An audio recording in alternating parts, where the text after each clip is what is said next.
You're watching a Love Jack video, where I show you how to create, share, and connect through art.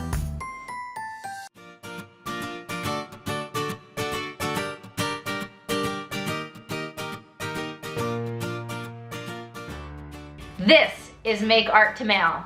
With just a few supplies and some time to sit and connect, I will show you how to create a handmade card that is sure to put a smile on someone's face. We believe art has the power to make you happy. So let's make some today and mail some happiness to your friend. This month's creative challenge is hearts. And for this week's card, we're going to make a super simple yet beautiful ombre heart card. You will need cardstock, an envelope, 2 shades of ink in similar colors. I'm using red and pink. This is how you'll create an ombre effect. Basically, you want a dark and a light version of the same color. And your favorite stamp.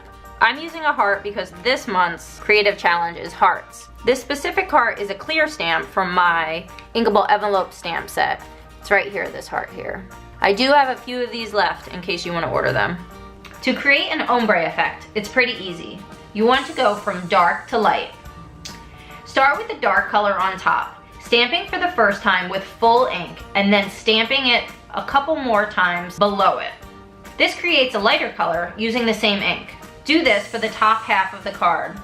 Once you have that covered, bring in your second color.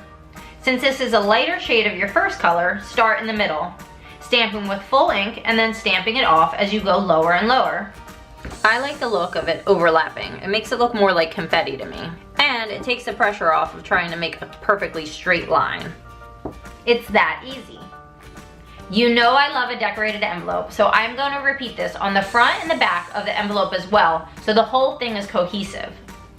And you know I love a fun stamp, so I'm gonna go Oscar de la Renta and do the red one up here.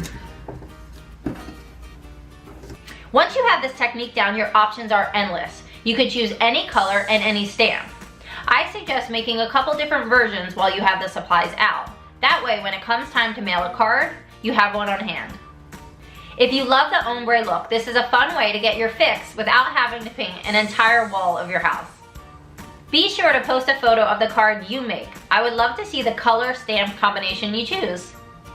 Do you guys have a favorite ink pad? I've been just trying them all out. This is an acid-free dye ink that I think works pretty well.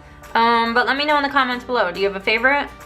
Also, I'd love to know, do you prefer these clear stamps or do you like a wooden block stamp better? This video is dedicated to my friend Anushka. We met when our firstborns were babies. She loves all things craft, planners, stickers, all of it. We really speak the same language when it comes to making art. She has been one of our biggest Love Jack supporters from day one. Anushka, thanks for all your enthusiasm and encouragement. But most of all, thanks for your friendship. Can't wait till our next craft cocktail session. And thank you for watching and sharing what you make. I love seeing it. Don't forget to like, share, and subscribe. Have a great week.